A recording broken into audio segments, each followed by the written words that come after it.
Estamos aqui com mais um episódio do nosso podcast Ana Figueiredo, com uma convidada muito especial, diretamente vindo de São Paulo, aqui para nossa terra Fortaleza. E eu tenho um prazer enorme de estar aqui com ela. Tenho certeza que vamos ter uma troca, uma conversa muito rica aqui.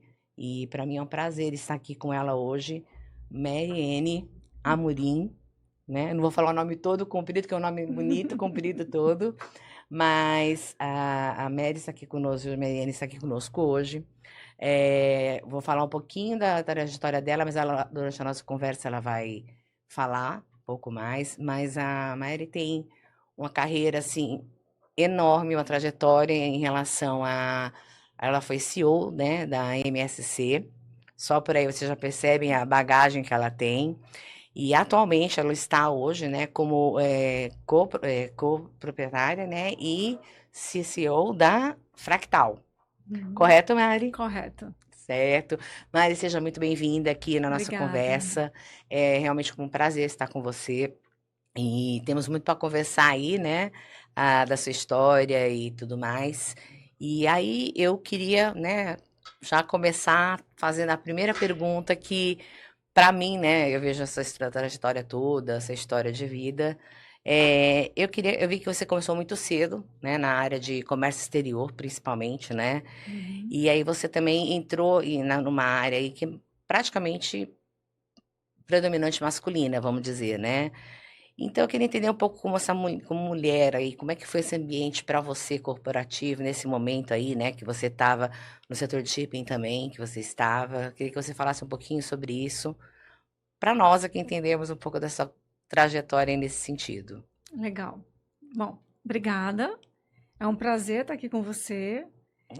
E eu gostaria primeiramente de fazer um disclaimer aqui, falar que o que eu vou falar às vezes é a minha forma de ver a vida e viver a vida, e não necessariamente uma receita de bolo para ninguém seguir, porque às vezes eu percebo que eu tenho alguns pensamentos, algumas ideias que são um pouco diferentes da corrente de pensamentos em geral, né? Mas respondendo a tua pergunta, eu acabei escolhendo o comércio exterior, né? Eu fiz administração comércio exterior, peguei a primeira turma do Mackenzie em São Paulo, em 91. Basicamente porque eu sempre gostei da área comercial, de relacionamentos, e eu gostava muito da ideia de viajar bastante. E então me pareceu natural seguir por esse caminho. E logo no começo eu acabei tendo a oportunidade de trabalhar numa empresa americana de shipping. Foi realmente, primeira experiência em navegação, e eu tinha acabado de ter minhas filhas, né, gêmeas. Eu casei cedo, tive minhas filhas gêmeas muito cedo, e tive um pouco de dificuldade de adaptação com a Crowley, porque ela vinha com o modelo americano muito rígido, né, com aquela ideia de implementar exatamente as coisas como funcionavam nos Estados Unidos.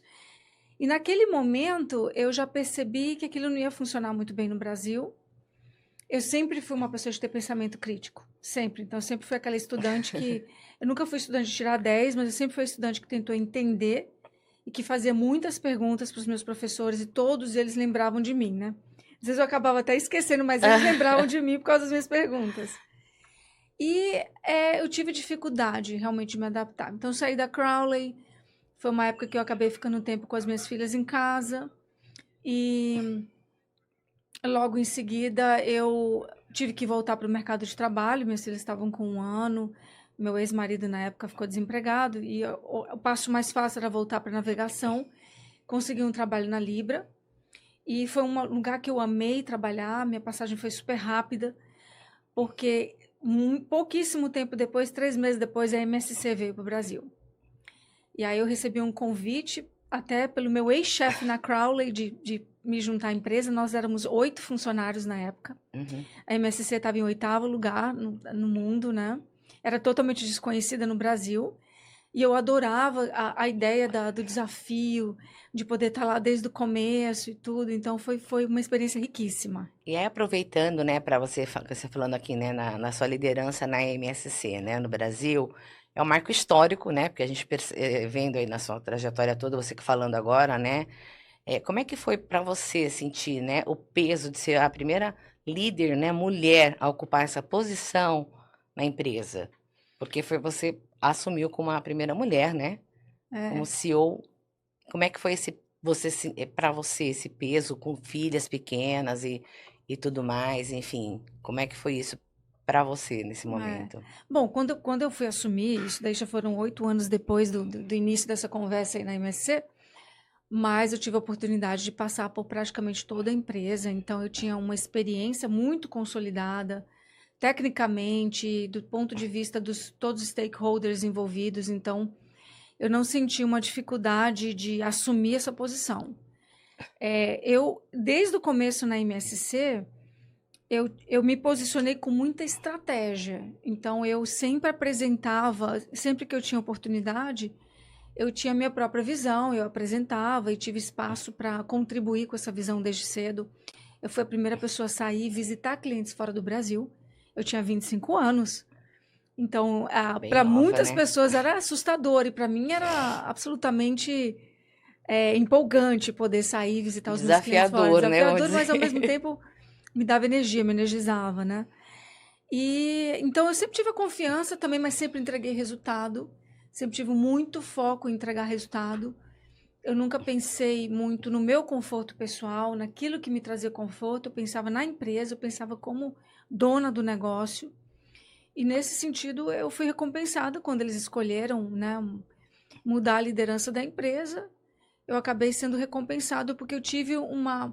Eu sempre fui proativa e sempre tive coragem, tá? Eles me recompensaram pela minha coragem. Inclusive, eles falaram isso quando eles me deram o cargo, né? Então, eu nunca me vi, em nenhum momento da minha vida, eu me vi como mulher ou como homem. Eu sempre me vi como um ser humano. E eu sempre tive uma força muito grande disso, porque eu sempre transitei nos meus aspectos femininos e transitei nos meus aspectos masculinos.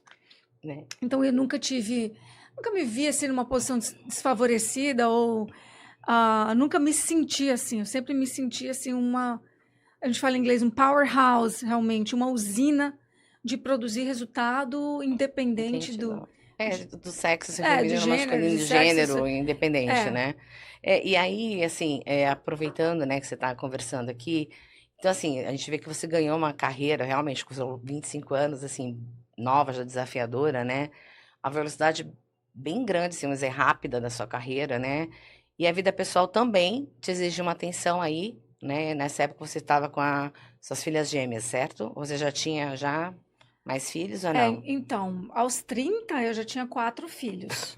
E aí eu faço parte da estatística inversa, né? Muitas mulheres falam, eu engravidei e entrei para a estatística das mulheres que foram demitidas. Eu não, eu engravidava e eu ganhava promoção quando eu voltava.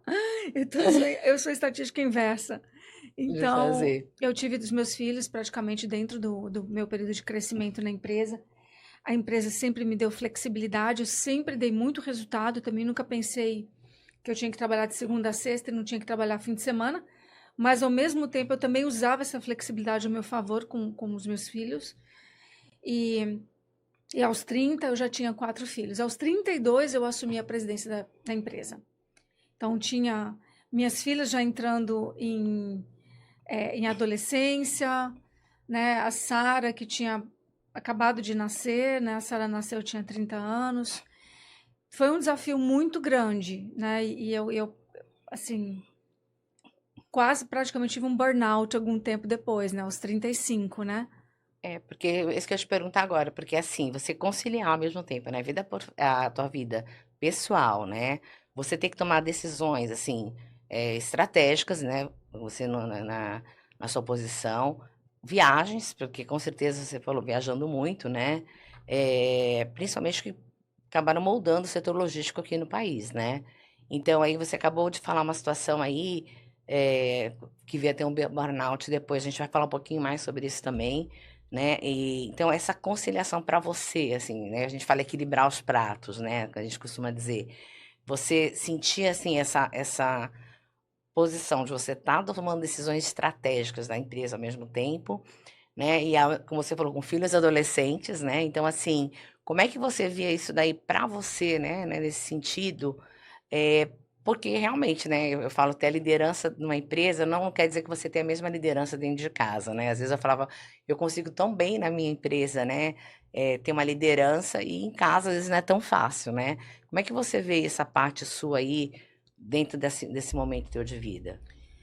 Olha, nessa questão de equilíbrio dos pratos, né? Os pratos que caíram foram os casamentos, né? Porque eu já passei por 4, então ainda estou tentando entender o equilíbrio aí de vida pessoal e porque filhos ficam, né? Os filhos são primariamente nossa responsabilidade. E o fato de eu ter crescido muito na MSC foi dentro de uma circunstância de um casamento que eu tive uma pessoa que me apoiava muito.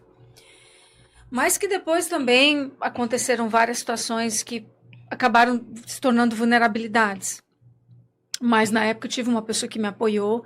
Aliás, criar uma rede de apoio é algo extremamente importante. Né? Você ter uma rede de apoio e você ter uma atitude de você delegar, de você confiar, de você ter paz de espírito, você ter uma crença espiritual, porque se você tentar controlar cada aspecto de 4 filhos e ainda controlar uma empresa em crescimento é quase que impossível. Então, eu acho que o fato de eu ter crescido numa família que me deu uma estrutura também de construção de pensamento espiritual, aonde eu acreditava que as coisas tinham um propósito, que a gente estava sob o cuidado de Deus também, e que eu estava fazendo a minha parte, mas que eu tivesse esse tipo de tranquilidade, porque a gente semeia e a gente vai colher. Né? Eu acho que foi muito importante na minha vida eu ter um certo alinhamento de paz de espírito para poder conduzir todos esses desafios simultaneamente. Isso é uma coisa que eu busco muito até hoje na minha vida. Sempre tá desenvolvendo o lado espiritual, tá tentando ver o big picture, né? Tentando dar um zoom out da situação e ver a vida como algo que traz dentro dela as próprias capacidades de sobrevivência. Acreditar que a vida é muito maior do que o problema que eu estou vivendo. Enfim, isso sempre foi muito importante para mim. Você falou, né? Eu sempre falo, né, que é importante a gente realmente entender isso que você falou, ter uma paz espiritual, uma crença, e entender que tudo tem um plano e um propósito, né? Eu falo que todos nós temos aqui uma razão de estarmos, né? E aí, Mari, queria te fazer uma pergunta assim, aproveitando, né? Que você falou agora com uma naturalidade, né? Como você falou assim, eu tô tentando achar um casamento, 4 vezes de casamento, né? E a gente vê que ainda tem algum muito tabu ainda, às vezes as pessoas acabam tendo, né? Principalmente mulher em posição de liderança, né? A gente percebe que tem muito essa questão lá, né? Você sentiu em algum momento que o julgamento pessoal da tua vida, assim, acabou em algum momento invalidando essa autoridade profissional, algum questionamento? Como é que foi isso para você? Sim, essa é uma excelente pergunta. Que eu vou te surpreender respondendo, que quem me conhece sabe que eu não tô ligando, tá? Falando de uma forma bem clara, eu vivo a minha vida, eu sou igual aquela música do Frank Sinatra, My Way. Eu quero chegar no fim da minha vida e falar que eu vivi a vida da minha forma, com as minhas regras. Eu não quero ter arrependimento no leito de morte, falar eu vivi a vida pela expectativa do outro, pela regra do outro. Então, eu sempre tive essa liberdade e sempre vou ter essa liberdade. Isso é algo meu que eu defendo e que eu tenho o maior orgulho na minha história de vida. Então, casamento, para mim, eu vejo como um ciclo. E como eu acho que foi o Vinícius de Moraes que falou numa das músicas dele, que seja eterno enquanto dure. Né? E que naquele momento você se dedica, você é íntegro, você dá o melhor de si, você acredita, mas quando termina o ciclo, você entende que é momento de deixar ir. E assim, eu não vou viver em cima de uma construção, de uma ideia de que tudo é para a vida inteira, porque não é. Mentira. Nós vivemos biologicamente em ciclos. A gente tem um ciclo de hormonal, a gente tem um ciclo de amadurecimento, um ciclo de desenvolvimento. Então, assim, enquanto tem um alinhamento, enquanto tem um propósito, tem uma razão de ser. Não tem mais, vida que continua, né? Perfeita, senhora. Assim, eu te admiro, porque acho que eu também penso assim igual a você, né? Eu acho que a gente, às vezes, deixa de viver, né? Pensando o que o outro vai pensar, o que o outro vai achar, né? E é isso que você falou. A vida é um ciclo, a vida é única, né? E isso é muito importante. E você vê, e os seus filhos, assim, isso que você falou, que você veio dos seus pais, dessa. Isso aí você passa, seus filhos, hoje, você passa essa mesma questão para eles, vocês, a forma de você pensar, essa questão espiritual. Como é que é essa questão com os seus filhos hoje? Essa é uma excelente pergunta de novo. Porque, assim, para minha família, como eu venho de uma família tradicional cristã, eu meio que sou ovelha negra, né? Eu sou a única que se divorciou, que se dirá passar por 4, né? Mas aí eu fico brincando com meu pai, porque ele fala da mulher samaritana. Ela chega lá no poço, né? Para conversar com Jesus, para dar água, e ela passou por 5 casamentos. Aí eu falo, pai, a mulher samaritana é meu benchmark. Então não vai dar tempo de eu viver mais, né? Você falou, eu tô só com 4, eu tenho mais ainda, eu né? 3, né? Agora, coitada, eu nem falo mais para ele, porque senão vai ficar muito chateado. Mas os meus filhos, eu sinto que eles são muito mais conservadores, tá? Do que eu. Eles veem a vida de uma forma muito mais conservadora. E tudo bem. Cada um tem seu caminho, cada um tem a sua curva. E aí, essa parte realmente dos filhos é a parte mais complexa, tá? Eu passei por um momento onde eu entendi que eu tinha que largar tudo que eu estava fazendo, inclusive no meu momento onde eu pedi para sair da MSC, para me dedicar à minha família, para me dedicar aos meus filhos. E eu fiquei nesse processo e depois disso veio uma empresa social, que foi a Pupa, que é uma empresa que eu trabalhei por 8 anos, que ela trabalhava a questão do desenvolvimento infantil, né, do desenvolvimento humano, durante os primeiros anos de vida, que é essencial para a gente construir capital humano. E esse foi um grande resgate que eu trouxe, não só como uma contribuição para a sociedade, mas para a minha própria história.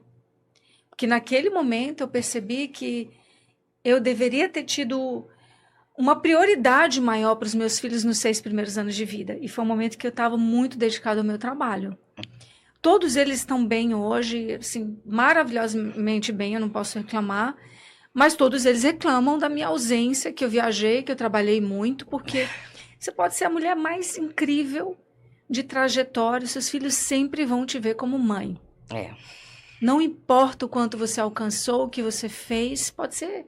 Você foi para a lua, eles sempre vão te ver como mãe e sempre vão te cobrar como mãe. Isso é um ponto também que a gente estava até conversando um pouco ali, né, a respeito disso, né? O quanto a gente percebe que afeta realmente a vida dos nossos filhos, né? E aí, assim, você falou um pouco aí da Pupa, né? Mas voltando aqui um pouquinho, você falou em relação, né, a burnout, separação, mudança de país, pausa na carreira, né? A gente tem muitas pessoas que entendem, né? Que às vezes assim, não, eu vejo isso como tratados como algum tipo de fracasso, né? Que até a nossa sociedade tem esse pré-julgamento que eu acho, enfim.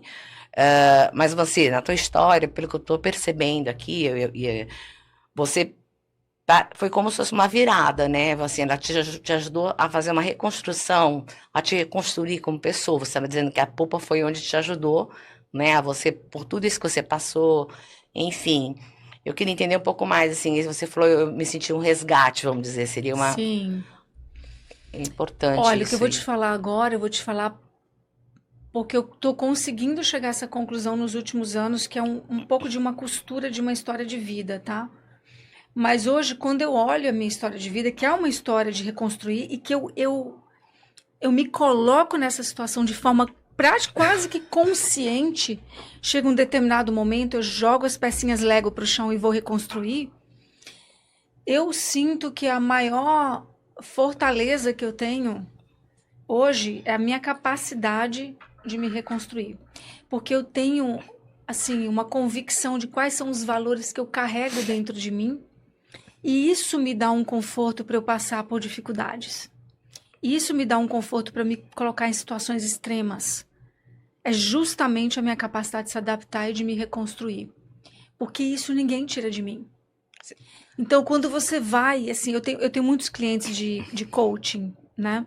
Eu tenho muitas mulheres que estão em fase de crescimento e aí a gente tem algo em comum nessas histórias que é a questão do medo, né? O medo de expor, o medo de falar em público, a questão da síndrome de impostor. E eu te falo que a gente cria quase que uma rede de segurança emocional dentro da gente quando a gente se expõe a essas situações extremas, né? E a gente volta disso fortalecido e sabendo que a gente tem essa capacidade de se reconstruir. Que ninguém de verdade destrói a gente. Que isso é nosso, pertence a mim, não pertence a mais ninguém. Me lembra um pouquinho o Joseph Campbell, quando ele fala da jornada do herói, The Hero's Journey, né? E que cada um de nós, em algum momento, a gente faz essa jornada do herói. Mas nem todo mundo tem coragem para fazer uma jornada do herói. Precisa sair, abandonar, enfrentar os monstros no caminho, enfrentar, né, a fome, enfim. Se expor ao que os outros pensam, às suas próprias inseguranças, aos próprios medos. Mas cada vez que você faz uma jornada do herói, você volta mais forte.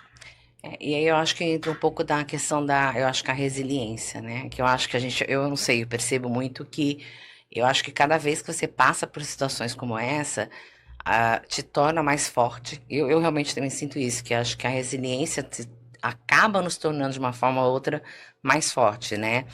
E aí, você falou a questão dessa pausa que você deu, né? E a questão da polpa, que é um projeto social, que a gente percebe que impactou realmente famílias em situação de vulnerabilidade, né? E, então, assim, pelo que você pontuou um pouco aqui na nossa conversa, que a gente está conversando, esse ambiente corporativo, quando você decidiu sair desse ambiente, né? Para entrar nesse universo, vamos dizer assim, já, que é mais focado, né, na neurociência, no desenvolvimento infantil, para você falou que foi tipo um resgate, vamos dizer assim, né?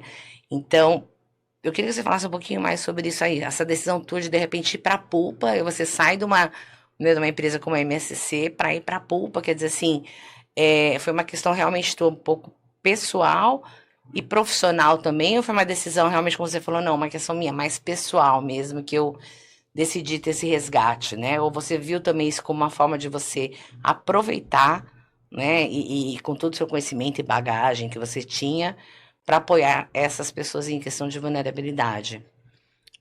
Olha, tem um fio que ele une a história da MSC com a história da Pupa, por mais incrível que pareça.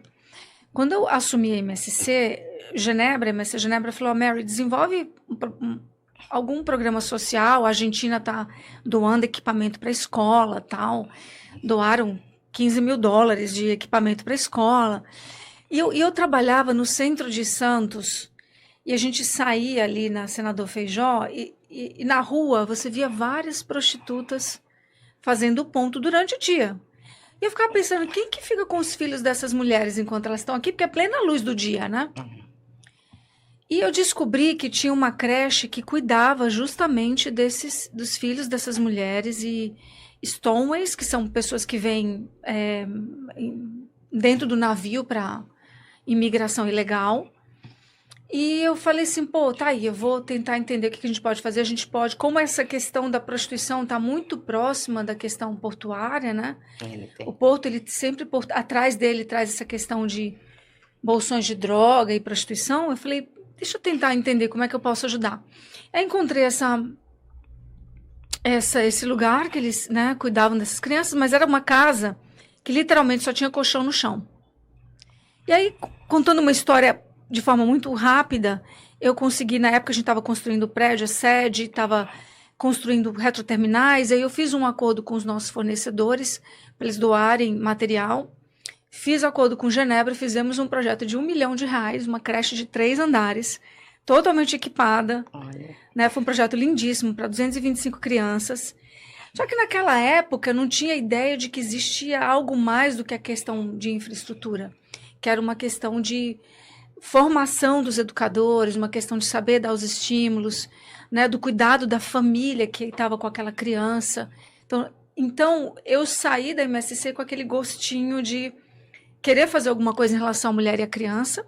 Fui para os Estados Unidos fazer um mestrado em relações internacionais, e uma das áreas de relações internacionais é filantropia a nível global. Então, eu comecei a entrar em contato com esse universo, voltei para o Brasil para ser CEO da Lego Education, que é a divisão da Lego que cuida de tecnologia robótica.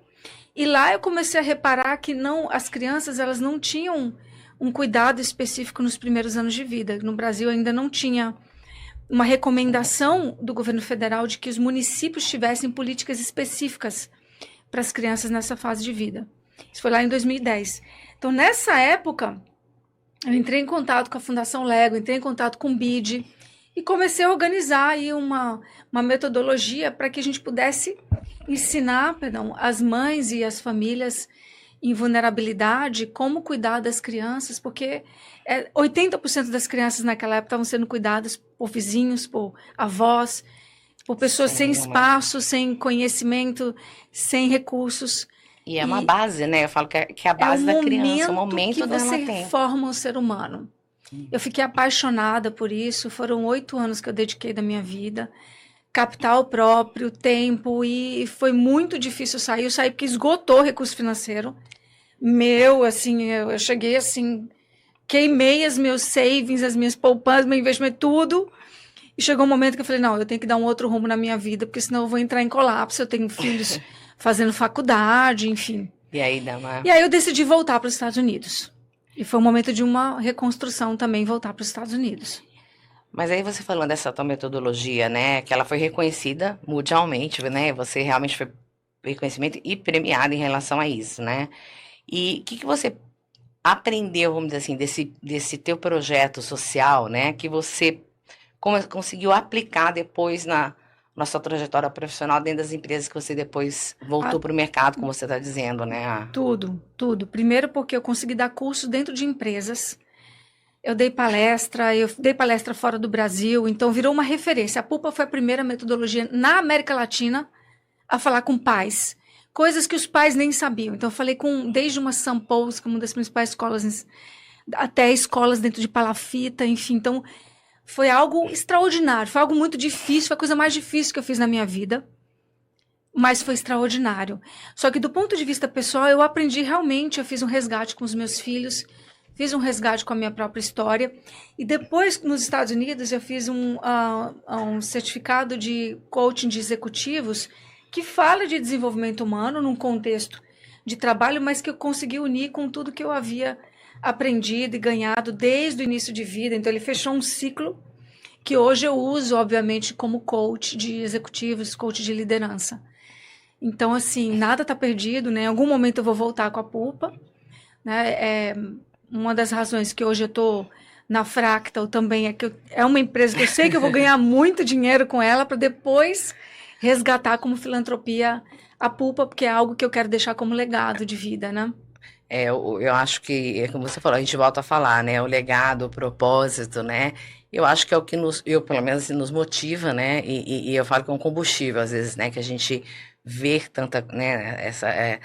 Essa questão que você colocou. E eu vejo isso muito aqui, né? No Nordeste, quando eu falo que eu decidi vir para cá, foi nesse mesmo sentido, de você poder ver mulheres tendo fora, né, condições de trabalho, você poder apoiar dentro de um projeto, né, a questão também de você gerar empregos, gerar condições, e acho que isso move demais. Eu acho que, como você falou, une a parte profissional com a parte pessoal, que acaba te dando de uma forma ou de outra, né, eu acho que, para mim, pelo menos, me acalma muito, né, eu acho que a gente fala assim, pelo menos eu estou fazendo alguma coisa, né, não é só o trabalhar por fazer metas e alcançar, você vê que tem um resultado, né? Então, acho que isso eu gosto sempre de pensar nisso, né? A gente, como você colocou aí, é perfeito, assim, né? Assim, que a gente dá parabéns mais uma vez, porque, assim, esse teu reconhecimento, espero que você volte aí com a Pulpa, né? E quiçá, eu estarei junto com você aí, pode contar comigo aí também. Ótimo. E aí, Mari, voltando assim... Posso te interromper só um pouquinho, fazer uma observação que eu achei muito interessante. Todo o meu background, escola, faculdade, mestrado, experiência profissional inteiro era em logística internacional. Aí eu fui fazer a Pulpa. E aí, quando eu fui para os Estados Unidos, eu fiz o Green Card quando eu estava no Brasil, pelo Habilidades Extraordinárias. E o advogado, ele usou todo o meu histórico da Pulpa. Então, quando eu entrei nos Estados Unidos, o reconhecimento deles, eles me classificaram como cientista social. Olha. Apesar de toda a minha história em shipping, que agora eu estou resgatando, né, com a Fractal, eu estou indo lá atrás, pegando tudo que eu plantei no passado, colocando na mesa com esse projeto novo, mas eu fui reconhecida como... Eu nem sabia que existia cientista social. Eu fui reconhecida como cientista social. Então, essa coisa da gente se expor a ver as nossas facetas. Como é que você vai ver se você não se expõe a novas possibilidades? É o se desafiar, né? Eu acho que é o quebrar um pouco, assim, aquela questão que você falou, eu decidi todos os meus recursos, eu fui e coloquei num projeto que eu acreditei, enfim, foi até onde você conseguiu ir, né? Então isso é muito corajoso. Eu falo que não é todo mundo que pensa dessa forma, ainda mais com 4 filhos e toda uma situação, né? Então, realmente, assim, mais ainda impressionada, Marika. Você vai falando da sua história, eu vou ficando cada vez mais encantada e impressionada, porque realmente, assim, eu acho que todos os seus pontos até agora que a gente conversou, né? E aí você falou um ponto que eu também queria conversar um pouquinho, que você acompanha, né? Você estava falando a parte de coaching, né? Que você faz, a parte de conselhos executivos também, né? O que você percebe, assim, até na sua experiência a nível mundial, vamos dizer, vai, internacional e tudo mais, em relação à governança, o que falta para a empresa, que você percebe a nível de governanças, assim, para ser um pouco mais inclusiva e humana. Como é que você vê isso hoje, a parte de governança lá fora e aqui? Como é que você vê isso hoje, nessa parte tua, que você acompanhou várias, acho que parte de coaching e tudo mais, né? Sim. Bom, primeiro que assim, a diversidade, essa questão de você, de volta a falar da questão das muitas facetas, né? Nós vivemos numa sociedade que ela está se transformando muito rápido, ela tem desafios acontecendo, então, quanto mais você conseguir trazer ângulos diferentes, experiências diferentes, um ambiente aberto a inovação, né? Eu acho que essa questão da gente colocar um board onde ele privilegia circunstâncias diferentes, ele te obriga a ter uma certa humildade. E eu acho que humildade é muito importante em business. Então, não tem como você sair como algo realmente representativo da sociedade e do futuro se você tem um board que ele só é composto por um biotipo ou um tipo de pessoa. Isso não representa nem o futuro, nem a sociedade, nem muito menos a capacidade que o teu negócio pode ter. Porque dentro da capacidade de negócio, o teu consumidor, ele é multifacetado. Então, quando você replica esse ambiente dentro da organização e você tem um ambiente onde as pessoas têm liberdade para se expressar, porque essa liberdade de expressão, ela vem também de você ter líderes que eles têm humildade, que eles estão abertos, que eles gostam de explorar, que eles, né, são dinâmicos, estão olhando para frente, não só para o passado, que sabem ter uma escuta ativa. Então, tudo isso é muito importante para a gente perpetuar, realmente. Acho que as empresas que perpetuam, elas têm essa ousadia de trazer para dentro aquilo que incomoda, aquilo que é diferente, aquilo que vai tirar da zona de conforto. De fazer, né? E aí até, assim, essa parte aí, né? Quando você tem essa experiência que você teve, né? Com grandes líderes, enfim, que você estava fazendo, o que você entende, assim, que diferencia uma liderança, né? Que apenas entrega resultados do que aquela que quer deixar um legado. Você percebe essa diferença quando você faz esse coaching? Até essa transformação mesmo, né? Que você percebe quando você começa a fazer, né? Que muitos entregam sua preocupação com resultados, né? Das metas, enfim. E não a preocupação em deixar um legado, né? Como é que você vê isso nesse sentido que você estava falando agora, né? Da escuta, de ter. Como é que você, como coaching, você, nos grandes líderes que você fez, né? Acompanhou. Como é que você vê isso, né? Essa visão deles entre entrega de resultados e metas, né? Com a questão de deixar realmente um legado. Bom, primeira coisa que eu quero esclarecer é que tem uma confusão muito grande no Brasil com mentorismo e coaching. Coaching é muito regulamentado nos Estados Unidos. Eu sou coaching pela Organização Internacional, né, de Coaching. E lá a gente acredita que coaching, eu não tenho que ensinar ninguém nada, tá? Então eu tenho uma situação onde nós somos pares e eu vou ajudar o meu coach, digamos assim, a pensar, a ver pontos cegos, a explorar a própria história, explorar os próprios recursos para crescer a partir das próprias experiências. Então, coaching não ensina nada para o coach, que eu acho que as pessoas fazem confusão porque elas acham que coaching é quem está te ensinando alguma coisa. Isso é o mentor, não é o coach. Então, respondendo a tua pergunta, eu tenho que caminhar de acordo com o que cada um dos meus clientes está trazendo para a mesa. Então, se eles estão trazendo essa vontade essa preocupação de se expressar na forma de legado, aí eu posso trabalhar nesse assunto. Se eles não trazem, eu não consigo trabalhar, porque eu trabalho com o que eles trazem para mim. Eu não posso, assim, contaminar de uma certa forma com as minhas próprias ideias e a minha visão. O que eu posso te falar é que as pessoas se inspiram. Então, eu tenho a oportunidade de inspirá-los. Mas a palavra-chave é inspirar. Eu acho que é uma referência inspirar, né?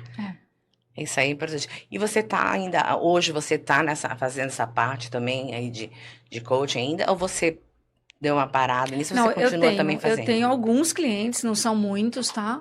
Porque eu tenho uma dedicação hoje muito grande à Fractal. A Fractal é um desses projetos também que me apaixonou, que eu sou completamente apaixonado pelo que está acontecendo com a Fractal. Eu amo inovação. O prêmio que eu ganhei na PUPA foi de inovação em metodologia educacional. Então, inovação é uma coisa que eu amo. E a Fractal veio aí também como um novo capítulo dessa história de vida que eu estou completamente imersa. Então, eu tenho alguns clientes de coaching, mas não são muitos. Hoje é um side job para mim. Né? Mas é importante. Mas assim, aí, Maria, assim, a gente conversando um pouquinho, né? E você está falando aqui, quantas vezes você se reinventou, né? Então, enfim, executiva, empreendedora, coaching, né? Investidora de uma forma ou de outra também, né? Como assim que você percebeu, assim, o que você aprendeu nesses ambientes diferentes, assim, hoje? De cada um você acaba, vamos dizer assim, pegando um pouco, né? Como é que você vê esse aprendizado, né? Nesses ambientes tão diferentes, assim, que você se reinventou tantas vezes em tantas posições, né? É quase como se estivesse me perguntando qual é o patchwork que eu tenho aqui dessa junção dessas experiências todas. Para mim, eu acho que um ponto a gente fala em inglês leverage, né? Alavancagem no meu desenvolvimento foi eu ter passado pelo meu curso em Georgetown, nos Estados Unidos, de coaching, porque a primeira coisa que eu aprendi, eu vou usar uma palavra em inglês que eu acho que é a melhor palavra, que é que a gente tem que ter awareness. Awareness é um estado de alerta, é um estado de constante entendimento daquilo que está acontecendo, né? Prestando atenção. A awareness é a base do seu crescimento como pessoa. Então, eu acho que as minhas experiências, elas primeiro me mostraram que eu preciso estar alerta. Como é que eu estou vivendo essa história? Estou sendo reativa? Eu estou sendo proativa? Eu estou vivendo dentro da minha narrativa? Eu estou dentro da narrativa do outro? Como é que isso se vincula à minha visão maior de vida? Como que isso se vincula à minha própria narrativa? Então, isso faz sentido? Como é que isso se encaixa na minha narrativa, né? Então, eu não preciso estar julgando as minhas próprias experiências. Eu posso acomodar, eu posso ressignificar também, né? Então, isso foi uma coisa. A outra coisa é a questão da gente estar em constante crescimento e a escuta ativa. Como eu sempre tive muito em posição de liderança, eu acabei me tornando muito o centro das atenções, né? Porque tá todo mundo te perguntando, querendo ouvir de você. E aí o coach me fez fazer o processo inverso, não é sobre mim, é sobre o outro. Então foi uma lição de humildade. Hoje eu tenho uma abordagem muito mais assim de observar, de ouvir, de não querer ter respostas prontas, de não querer ver a vida do outro pelo meu próprio olhar. Então, eu acho que hoje eu sou mais observadora, até das minhas próprias experiências, de não julgar, de não querer que tudo faça sentido nesse momento. Pode ser que o sentido vá acontecer, vá fazer sentido disso no futuro, mas muito mais de acolhimento, de compaixão comigo mesmo, de compaixão com o outro, e de ser observadora e muito menos de ser o sujeito das coisas. Eu acho que você pega assim uma bagagem, um aprendizado de cada parte. Eu falo que a gente vai fazendo tipo quebra-cabeça, vai juntando cada peça, né? E é o que eu sempre falo, acho que vai se tornando a pessoa que você é hoje, né? E aí eu queria te fazer uma provocação, te perguntar aqui, como é que é a tua visão, né? Porque a gente fala, não, o mundo hoje está mais, as mulheres já estão tendo posições, a questão de diversidade, enfim. Mas a gente acaba vendo que no dia a dia, né, nós, mulheres, vamos dizer assim, né, em liderança, né, a gente, mesmo tendo currículos impressionantes como o teu, né, que é um currículo que, enfim, né, a gente ainda vê que tem dessa diferenciação, não só salarial, de inclusão, de posição, né? Como é que você vê isso na tua visão, isso hoje? Você acha que teve uma mudança, ainda tem, assim, porque eu particularmente, assim, eu acho que teve, mas eu acho que ainda está bem longe do que deveria ser. Então, eu acho que nós percebemos que quando você pega um currículo, independente de como a gente falou do gênero ou não, mas a gente percebe que as mulheres precisam realmente estar se provando muito mais o tempo todo, né? Como é que você vê isso? Enfim, você que tem um currículo aí. Eu vou falar algo que vai ser bastante polêmico. Eu acho que isso vem mais das mulheres do que do mercado.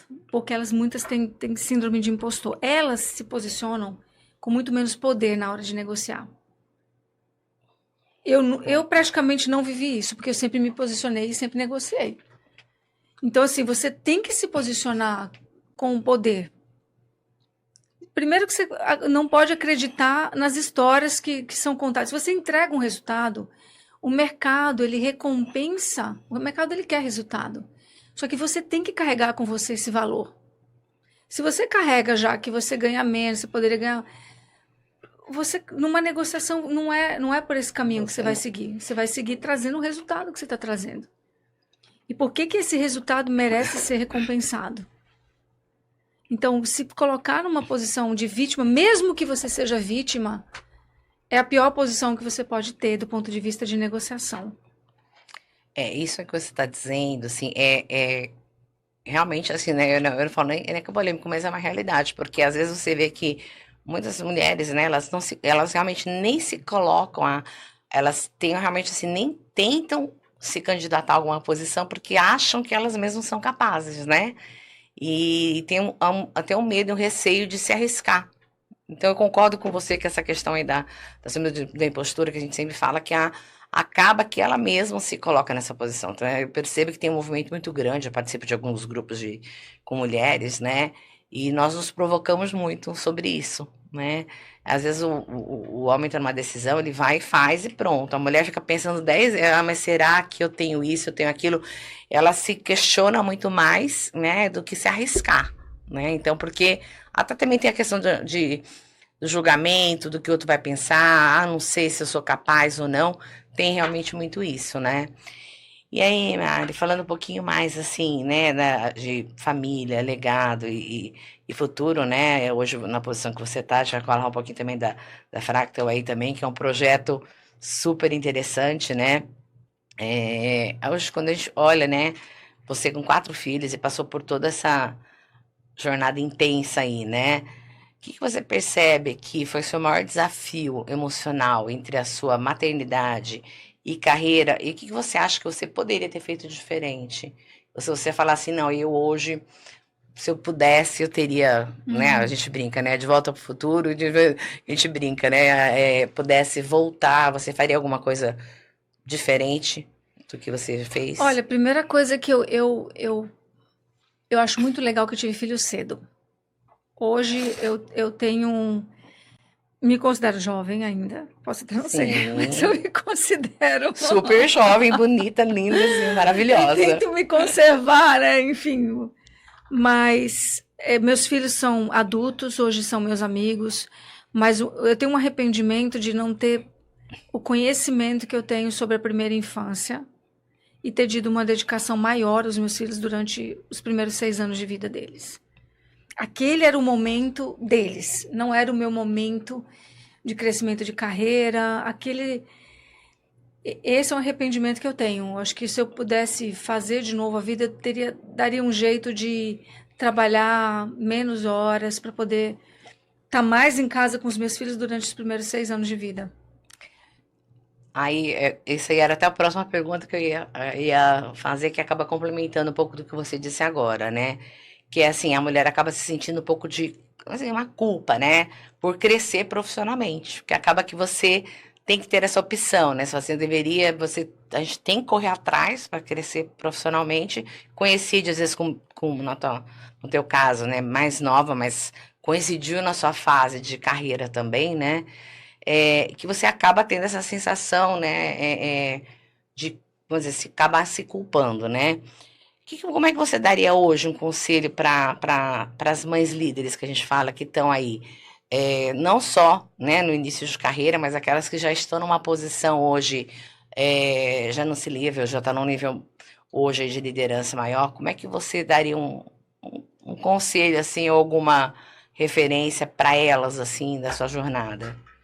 Eu acho que a primeira coisa eu falaria para repensar essa questão que a gente tem de achar que se constrói a carreira primeiro e depois vem filho. Quando você chega no topo, primeiro, você não quer largar o topo.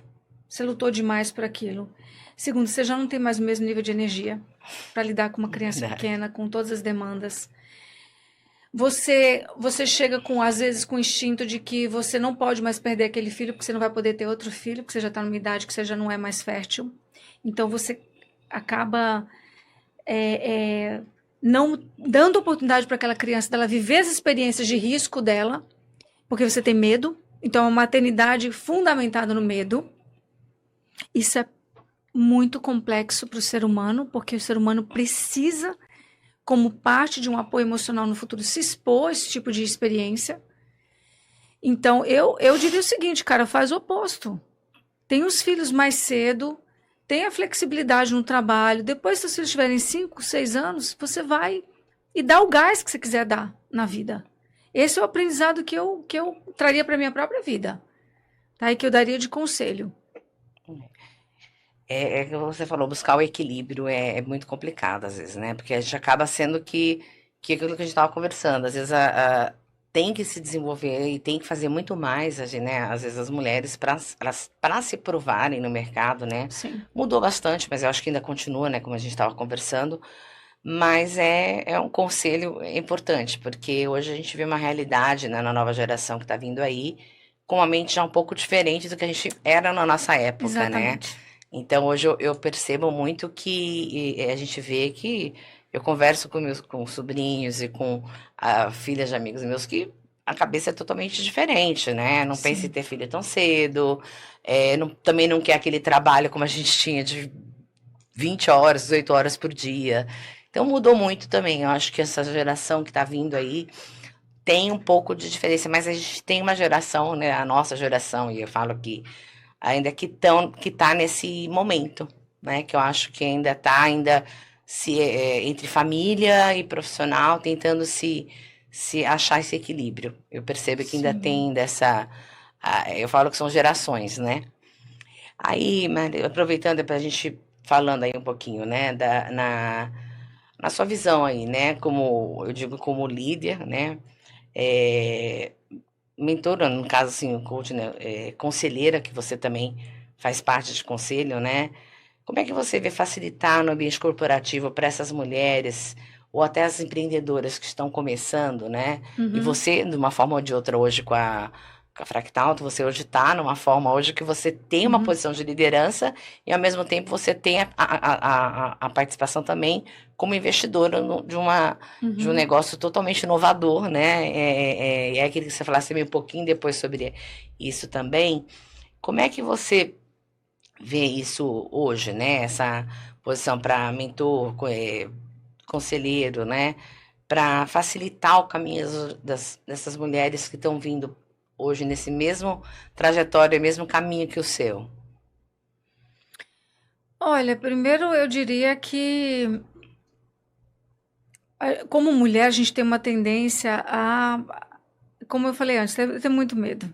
Né? Você tem medo de não dar certo, você tem medo de falhar, você tem medo de falhar com o filho, com o pai, a mãe que você tem que cuidar, com o trabalho que você tem como empreendedora.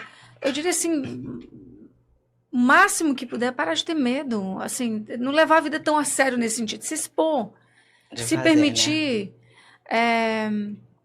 Se permitir cometer erro também, se permitir experimentar, se permitir mudar.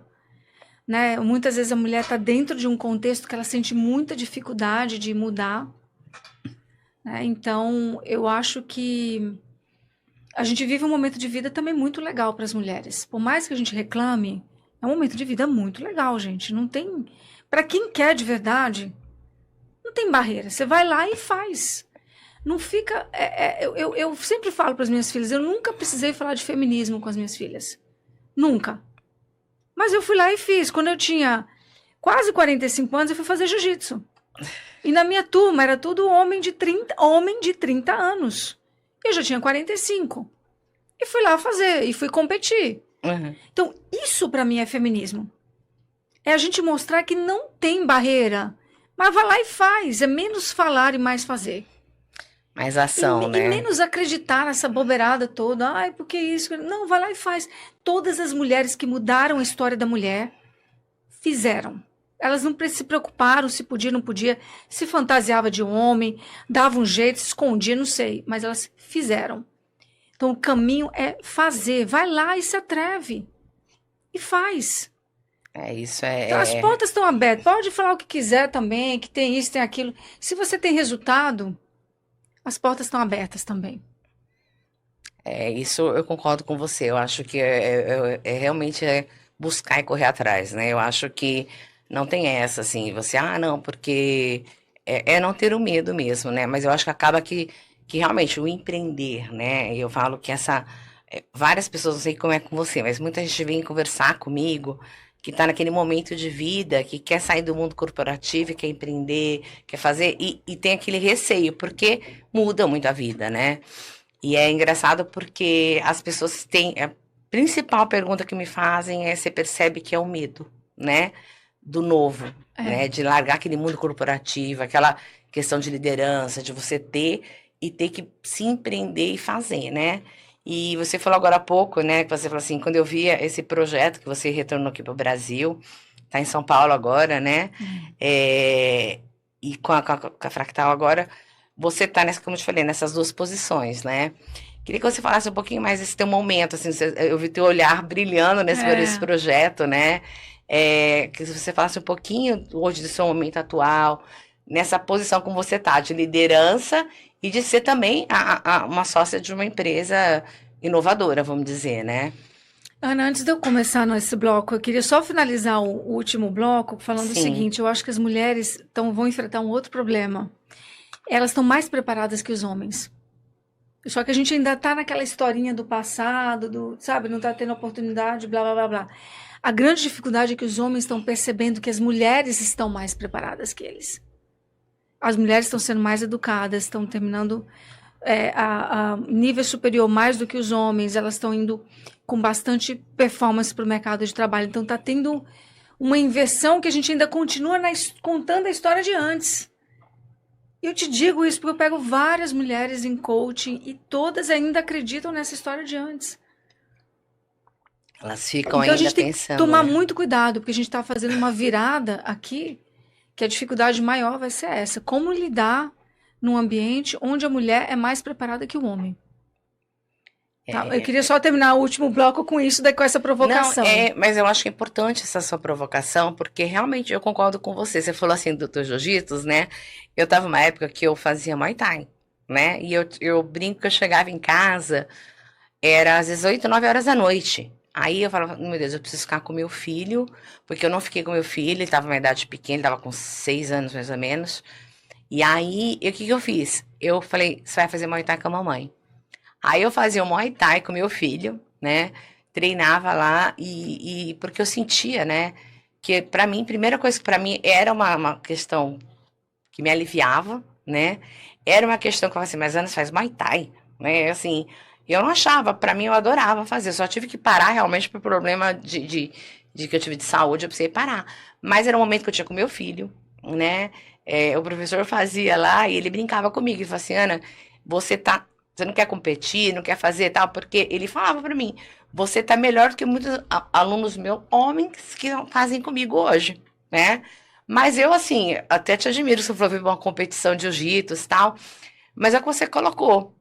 Eu acho que a gente tem que acreditar muito em nós mesmos, né? Então, assim, em tudo que você faz. Independente, eu acho que, assim, eu sempre pego fazer alguma coisa, eu percebo assim você, mas assim, que eu brinquei que quando a gente começou a conversar, a gente assim, parece que bate, né? Eu falo que o santo bate, né? Porque é muito, assim, quer fazer, vai fazer, né?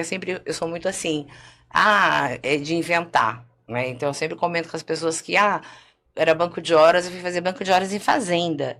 Eu tinha que achar uma saída. Então, assim, eu gosto muito de achar saídas, né? E Uhum. inovar. E eu vejo isso em você também, que você, quando você fala dos seus filhos, quando você fala dos seus projetos, enfim, os seus olhos brilham, né? Então, Uhum. isso, para mim, eu acho que é fundamental, porque você não tem o medo. Por mais que você fale, não, eu vou atrás, eu vou fazer, né? Lógico que dá esse receio sempre, a gente é Uhum. humano, né?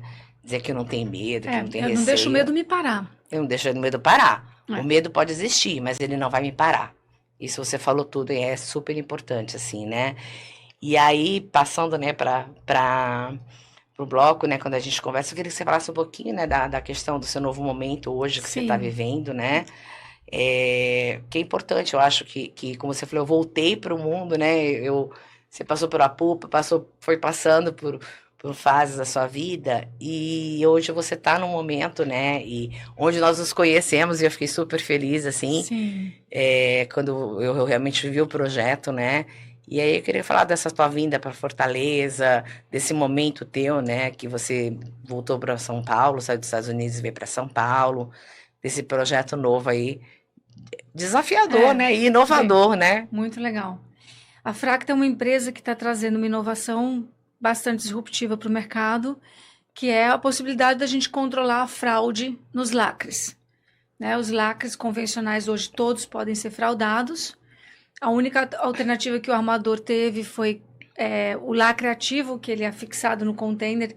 Ele é caro e os dados não beneficiam tanto o cliente. E o caminho do meio seria um lacre passivo ou semiativo, que fosse de uso único, então ele pudesse ser descartado no final da viagem, mas ele tinha que usar duas radiofrequências, a radiofrequência do celular, que é a NFC, e a radiofrequência da antena, que é o RFID. E aí eu conheci o José Roberto, que foi o idealizador e fundador da empresa. Na época ele me convidou para fazer uma consultoria, depois me convidou para ser investidora anjo, depois para me tornar executiva da empresa também. E eu acabei embarcando porque é uma tecnologia pioneira, né? A gente entrou com patente no Brasil e em vários países do mundo. Ela vai representar a primeira vez que a gente vai ter interoperabilidade, um ambiente de interoperabilidade na cadeia de custódia, né? Que é algo que assim é o graal hoje, né? Você tem todos os armadores se juntaram numa associação que estão buscando isso, que é a interoperabilidade. E a gente consegue com lacre, porque a segurança ela une e ela responsabiliza todos. Na logística, eles estão unidos pela responsabilidade em algum momento na cadeia de Olha lá. custódia. Então, o lacre ele passa a ser um possibilitador de um ganho, de uma eficiência logística quando você digitaliza todos os dados, quando você compartilha informação que beneficia uma outra parte, um outro stakeholder, quando ele acessa aquela informação, ele consegue melhorar a eficiência dele. Então, é um projeto que ele vai se tornar o mainstream no futuro. Mainstream não vai ser lacre ativo, não vai ser lacre como a gente vê hoje, vai ser o lacre que a Fractal tá colocando no mercado. E você está dizendo que vocês têm a patente, né? Então, a nível Brasil e a nível internacional também, vocês já têm a patente já hoje. Sim, e a gente está lançando o lacre semiativo agora no começo do ano. E assim, temos contratos com grandes empresas, temos várias grandes empresas em POC, estamos entrando com inovações no mercado assim que ninguém tinha feito antes. Então, essa coisa da inovação é que me faz brilhar os olhos e eu quero fazer parte dessa história, porque eu acho que é algo significante, algo que agrega valor, sabe? Eu não gosto muito da ideia de não estar indo para frente na minha vida. Minha vida pode ter várias reviravoltas, mas ela está sempre indo para frente. É sempre um passo a mais que você está E eu indo, acho né? que o Fractal é essa possibilidade de ressignificar, voltar no passado, pegar tudo que havia semeado no passado, porque eu tinha semeado muita coisa que eu acabei não colhendo, e trazer isso com uma nova forma, ressignificar e lucrar em cima disso. E aí, Ganhar você falando, dinheiro, né? com certeza. E aí, falando um pouco, né, da empresa aí, com todo esse, você falou histórico e tudo mais, e background que você trouxe, Em relação à parte, né, que a gente conversa muito sobre essa questão de sustentabilidade, de governança, como é que vocês estão hoje nesse momento? Você com o Zé Roberto, né, seu sócio, vocês trabalham muito essa parte já em vocês, essa parte de governança, já preocupado com a questão da sustentabilidade hoje? A empresa, como você falou lá, começamos um investidor anjo, foi crescendo, né, enfim. Como é que hoje está esse momento da empresa? Vocês veem isso hoje como realmente um diferencial e a importância de ter? A sustentabilidade numa uma empresa que está na fase que a nossa está, que é uma fase que acabou o MVP e começou o operacional, ela primeiramente é a sustentabilidade do próprio negócio, né? Uhum. Então nós estamos lá porque ela exige investimento muito grande em software, ela exige uma dinâmica no mercado global que está mudando, principalmente o mercado de chips, que está tendo uma confusão muito grande entre Estados Unidos, China. Então, onde é o local de produção? Porque se eu uso um chip chinês, eu não posso embarcar para os Estados Unidos, que os Estados Unidos não aceita mais. Então, tem toda uma complexidade que envolve o cenário internacional que a gente nem tem controle. Então, para mim, neste momento, a sustentabilidade ela passa pela sustentabilidade do próprio negócio, mas o nosso lacre ele é inteirinho reciclável. Então, no aspecto de sustentabilidade ambiental, ele é totalmente reciclável. As partes dele são recicláveis, né? Agora, do ponto de vista de governança, a gente tem o board, a gente tem essas decisões colegiadas e tudo, mas tem que ter o dinamismo de uma empresa na fase que nós estamos. Ela tem que ser rápida, ela tem que ser ágil. Então, a gente ainda está na formação desses valores que vão nortear realmente o longo prazo. Mas né, tá começando, mas assim, pela tua experiência, todo o teu conhecimento, né, que você tem aí, eu não tenho dúvida nenhuma que isso daí logo, logo na próxima conversa já vai estar aí, com certeza, já com tudo isso implantado, eu não tenho dúvida nenhuma, né? Mas assim, pra gente ir encerrando assim, a nossa conversa, tá uma delícia para mim, eu continuava conversando com você, enfim, né? Eu queria que você pudesse resumir, né, vamos dizer assim, em uma frase, essa trajetória, né, que ninguém viu, né, vamos dizer assim, uma coisa sobre o seu bastidor, da tua vida, né, porque a gente conhece, né, você, como você falou, eu sempre tive muito no foco, né, na atenção, enfim. Como é que você poderia resumir, né, para você mesmo, você olhando para você assim, no seu bastidor, como é que você poderia dizer uma frase, né, que resumiria a Mari, né? A Mariane, né? Como é que a gente vai falar assim, como pessoa? Olha, eu acho que eu termino com o que eu comecei, com a frase do Frank Sinatra, I did it my way. Eu cheguei até aqui fazendo do meu jeito e eu me sinto mais forte. Hoje eu sou uma pessoa mais forte. E é importante olhar você falar isso, né? Eu tenho o meu caminho, eu sinto que eu sou mais forte, né? E assim, eu acho que você, né, nesse momento teu aqui, que a gente estava conversando, você vindo aqui, né, pro Nordeste, né?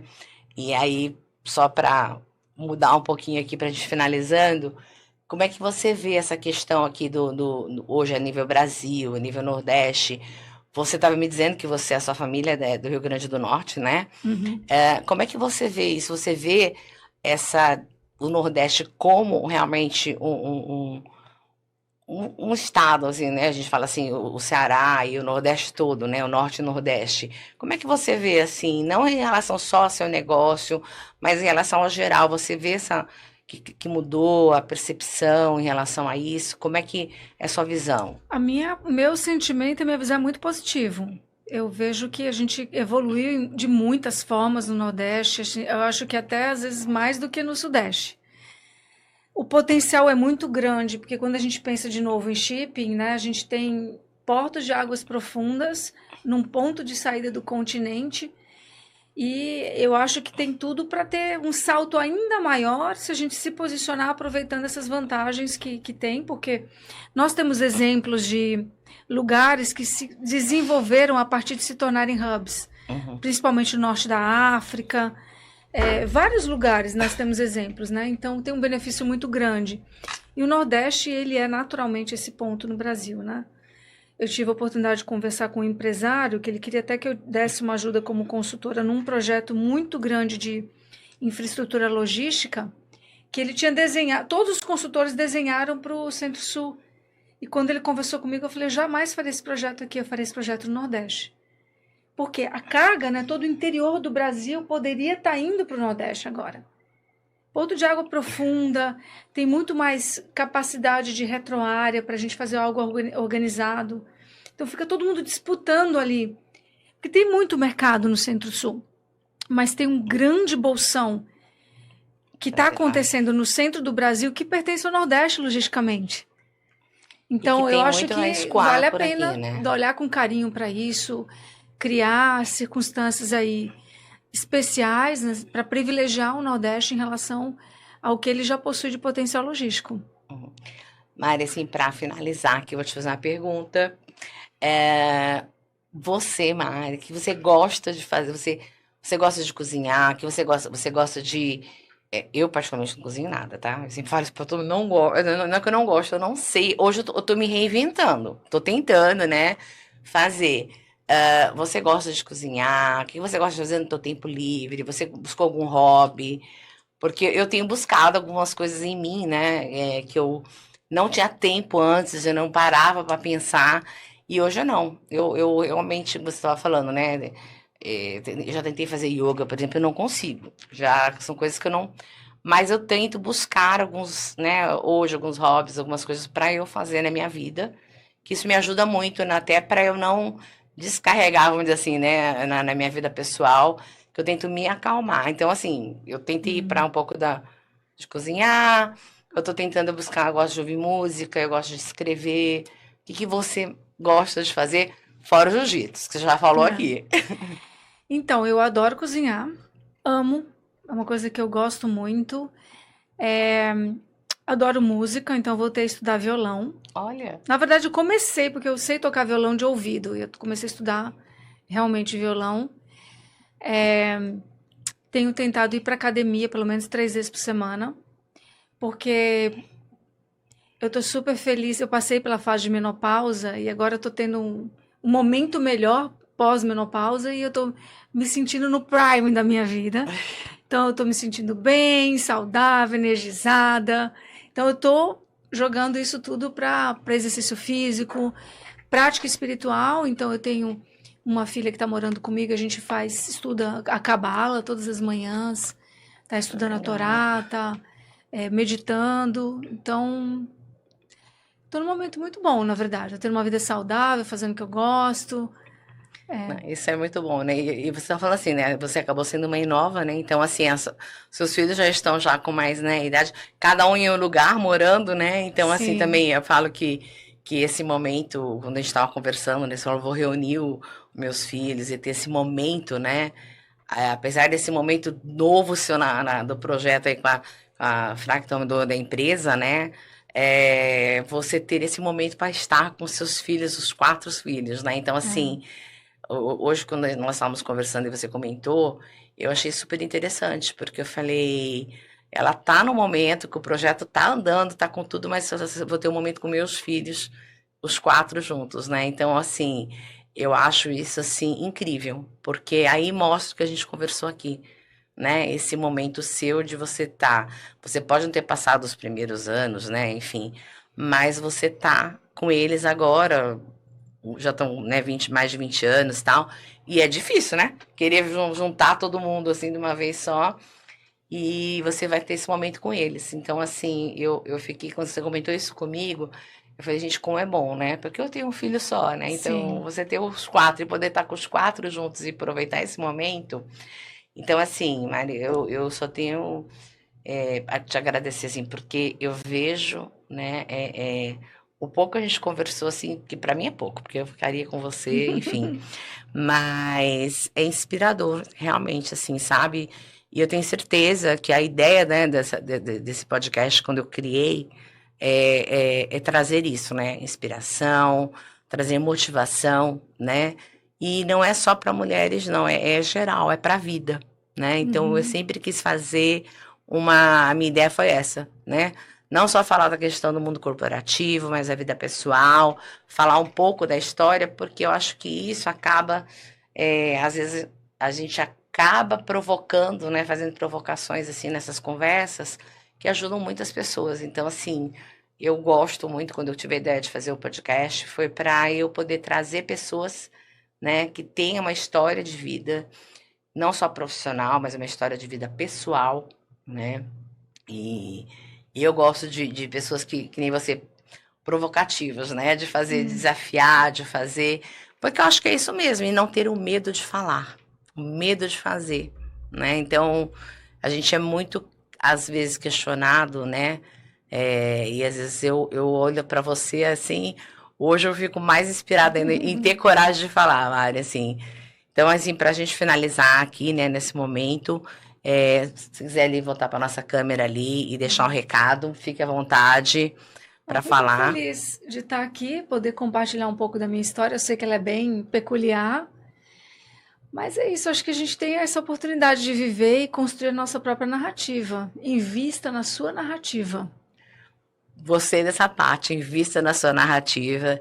E assim, eu queria dizer para você que fiquei muito feliz, né? Porque eu estava pensando em fazer a nossa conversa em São Paulo, que você ter vindo aqui para cá. Então, eu queria te agradecer muito, para dizer que foi excelente, assim, estar conversando e ter vindo para o nosso Ceará, aqui para o nosso Nordeste aqui, né? E estamos de portas abertas, Mari, que você precisar aqui, é um prazer, assim. Eu falo para você que não é só a partir de uma parceria, né? Uma amizade, uma admiração pela pessoa que você é, pela mãe que você é, pela profissional e por tudo que você fez aí, né? Por várias pessoas aí que você trouxe, né? O seu objetivo e que você alcançou. E o seu legado já está aqui. Eu tenho certeza que você vai deixar outros legados também. Mas você já construiu até aqui, Mari, um legado impressionante. Então, assim, fica aqui minha admiração, meu respeito, meu carinho, né, para essa profissional, a pessoa que você é. E sinta-se acolhida em qualquer momento que você precisar, viu? E que continue assim. E quero muito ver, assim, acompanhar a sua trajetória aí no novo projeto aí. E que quero estar com você na polpa aí quando você voltar aí. Quero estar junto com você aí também. Tá Obrigada. É bom? recíproco, admiração, carinho e a vontade de continuar juntas. Então, assim, Obrigada. obrigada. Bom, queria dizer para vocês aqui que foi esse mais um episódio aqui que gravamos aqui. Foi um prazer aqui. Espero que vocês gostem também. E estamos aí de volta com novos episódios aí, trazendo mais histórias inspiradoras aí na vida profissional e pessoal, como da nossa Mariane aqui, que foi um prazer realmente recebê-la aqui. Obrigada, Muito viu? obrigada.